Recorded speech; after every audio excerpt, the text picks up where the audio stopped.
बच्चों अगर AP chapter में डिफिकल्ट लेवल का क्वेश्चन आपको सॉल्व करना है तो सिंपल सा कॉन्सेप्ट बताने वाला हूं, ट्रिक बताने वाला हूं।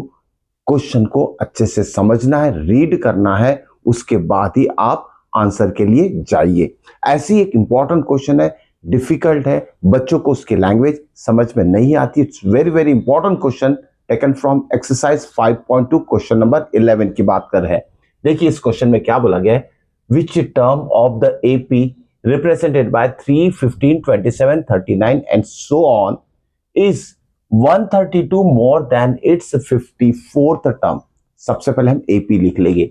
AP कितना है देखिए 3, ओके 15, 27, 39 डैश डैश डैश, ठीक है। तो यहां में क्या मिल रहा है, A की वैल्यू मिल रही है जो कि 3 है, डिफरेंस भी आ जाएगा।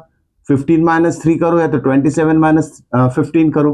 15 माइनस 3 कितना हो जाएगा 15 माइनस 3, तो डिफरेंस की वैल्यू कितनी आ गई 12। तो हमने दो वैल्यूज फाइंड आउट कर लिए, डिफरेंस एंड फर्स्ट टर्म। अब बारी है क्वेश्चन सॉल्व करने की, समझते हैं किस तरीके से इसे हम सॉल्व करेंगे। ठीक है, विच टर्म नहीं पता ना, ये एपी है और यहां हमें क्या दिख रहा है कि नंबर्स इंक्रीजिंग ऑर्डर में है।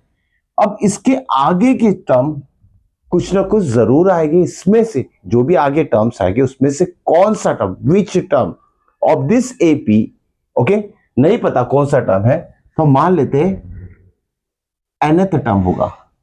ओके जो नहीं पता है तो उसे nth टर्म लेना है।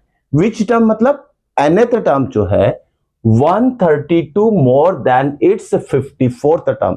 अब देखिए ये जो nth टर्म है इस 54 टर्म से 132 से ज्यादा है, मतलब nth टर्म की वैल्यू 54th टर्म से भी ज्यादा आएगी, ध्यान में रखिएगा। ओके तो यह 54th टर्म जो है बीच में कहीं रहेगा, A54 यहां ले लेते हैं। ठीक है, तो क्वेश्चन के अनुसार हमने क्या लिखा है, विच टर्म मतलब an किससे ज्यादा है, 54th टर्म से ज्यादा है। कितने से ज्यादा है, 132 से ज्यादा। तो एक रिलेशन यहां आपको फॉर्म करना आना चाहिए। चलिए कैसे रिलेशन फॉर्म करेंगे, विच टर्म मतलब nth टर्म या तो an, okay last term nth term एक ही बात होती है। विच टर्म मतलब nth टर्म किसने से ज्यादा है, 132 से ज्यादा है। किससे ज्यादा है, 54th टर्म से, A54। सो इसी सो दिस टर्म इज 132 मोर मतलब प्लस देन 54th टर्म। इस तरीके से आपको एक रिलेशन लिखना आना चाहिए। चलिए यहां अप्लाई करेंगे हम फॉर्मूला। कौन सा फॉर्मूला अप्लाई करेंगे, an is equal to a plus n minus 1 into d. अब ये फॉर्मूला कहां अप्लाई होगा, इस दोनों टर्म के लिए अप्लाई होगा। ठीक है, या तो हमें n नहीं पता है क्योंकि पूछा ही ना विच टर्म, क्लियर, तो n की वैल्यू हमें फाइंड आउट करना है। तो an का फॉर्मूला एज इट इज लिखेंगे हम, a plus n minus 1 into d is equal to right hand side में 132 ऐसे लिखना है, और A54 भी इसी फॉर्म में हम लिखेंगे। ठीक है, A54 के लिए क्या लिखेंगे, a प्लस 54 माइनस 1 मतलब हो जाएगा 53 इंटू डी, क्लियर।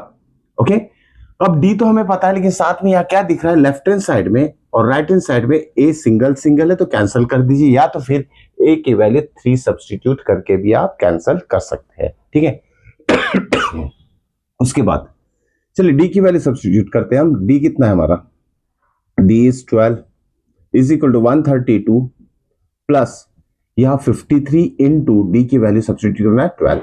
पहले आप मल्टीप्लीकेशन करोगे, यहां मल्टीप्लीकेशन। ओके तो मल्टीप्लीकेशन में क्या हो रहा है, पहले 132 एज इट इज लिखते हैं, 53 से 12 को मल्टीप्लाई करो, तो 12 से 53 को मल्टीप्लाई करो, 12 3 से कितना होगा 36, 3 बैलेंस, 12 5 सा 60, 60 प्लस 3 63। ओके एक बार क्रॉस चेकिंग जरूर कर लीजिएगा, जो भी ओरली अगर आप करते हो, तो 12 3 सा 36, 3 बैलेंस, 12 5 सा 60 प्लस 3 63। अब दोनों का एडिशन कितना आएगा, 2 प्लस 6 8, 3 प्लस 3 6, 1 प्लस 6 7। ओके अब देखिए आप सोचोगे कि इसे आपने 12 से मल्टीप्लाई क्यों नहीं किया, मुझे यार 12 से मल्टीप्लाई नहीं करना है, उसे वैसे ही चलने देना। ठीक है, अब ये दोनों इनटू में है तो 12 जाएगा इसके डिनोमिनेटर में, लेफ्ट हैंड साइड में n-1 ही रहेगा, तो 768 डिवाइडेड बाय ये 12 आ जाएगा, 12 से इसे डिवाइड कर लीजिए। ठीक है, 12 6 12 5 60, 12 6 72 होगा। यहाँ कट करेंगे हम, 12 6 72, 76 माइनस 72 कितना होगा 4, 4 8 48, तो 12 4 सा कितना होता है 48 हो जाएगा। तो n-1 जो है हमारा, n-1 is equal to 64। So n is equal to कितना आएगा 64, और ये -1 इधर से आएगा, 64 + 1 65। तो कौन सा टर्म है जो 54 टर्म से 132 मोर है? So it is 64th term. तो यहां कौन सा टर्म आएगा? यहाँ 64th टर्म जो है 54th टर्म से 132 मोर रहेगा। ओके, होप सो क्वेश्चन समझ में आ चुका होगा।